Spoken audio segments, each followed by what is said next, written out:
Terrorists that know how to maximize technology, perhaps the scariest of all skills. Joining us now to talk more about ISIS's control of social media is Professor David Gershoff-Richard, who teaches digital media and marketing at Emerson College.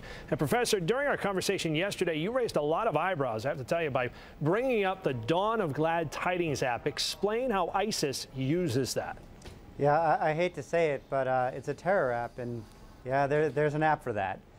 Basically, what these guys have done is put together an app that was in the Google Play App Store, and it was put out in about April earlier this year. And what it does is it enables them to take control over anyone who downloads it, to take control over over their mobile device, specifically their Twitter handles and Facebook pages, and post content. So when they want to get a message out, like say the beheading of an American journalist, they don't just send it through one Twitter account, but they send it through thousands. So certainly you don't want to check this out just to see what it may be, because then you've infected your phone, right? Yeah. So this app is a bit of a virus. If it's not something that you're, I highly wouldn't recommend checking it out. But you wouldn't be able to find it anyways, because Google took it out of their Play Store back in about June. How easy is it for a group to create the technology needed to take over a social media account? It's pretty simple to do. Most of these platforms have an API that essentially it's a communication bridge that enables an app to communicate with a platform like Twitter or Facebook. You know, we've heard that once it's on there, you can't get rid of it on your phone. Does that go to the virus element of this?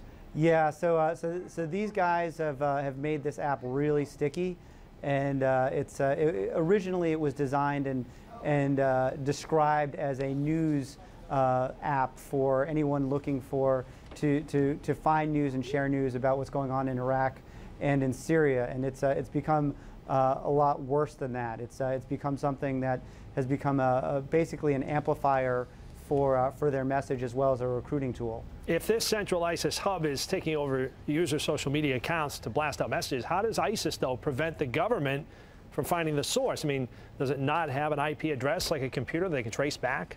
Yeah, so basically what they're doing is they're just uploading from one point, and they can move from a laptop or a cell phone. All you need is one place to upload the content and spread it out from there. So they're definitely on the move with this one. I think it'd be very difficult to track down the source. Yeah, you mentioned they're on the move. I mean, ISIS uses just about every social media platform there is out there and available. And when Twitter moves to censor them, they find a platform that can't be censored. Like, is it called Diaspora?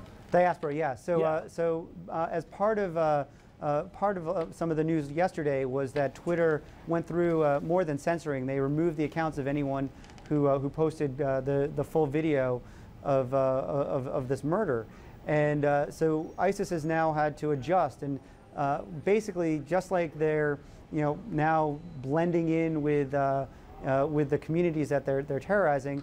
Online, what they're doing is they're blending into social networks that they can't really be tracked and eliminated on, and one of those is a platform called Diaspora.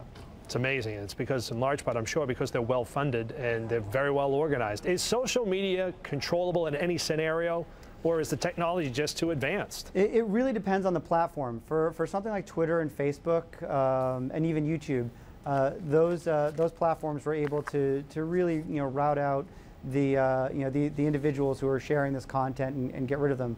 The problem for a platform like Diaspora is that it's a decentralized platform, meaning that there's not one central server or a series of servers where the information is held. It's basically all run off of people's various machines. So it's really hard to track down and snuff out any one of these guys. Well, hopefully they can get their hands on this and people can find out exactly where these sources are providing this information out to people all over the world. Professor David Gershoff-Richard from Emerson College, appreciate your time tonight. Good to be here, Ox. Stay connected.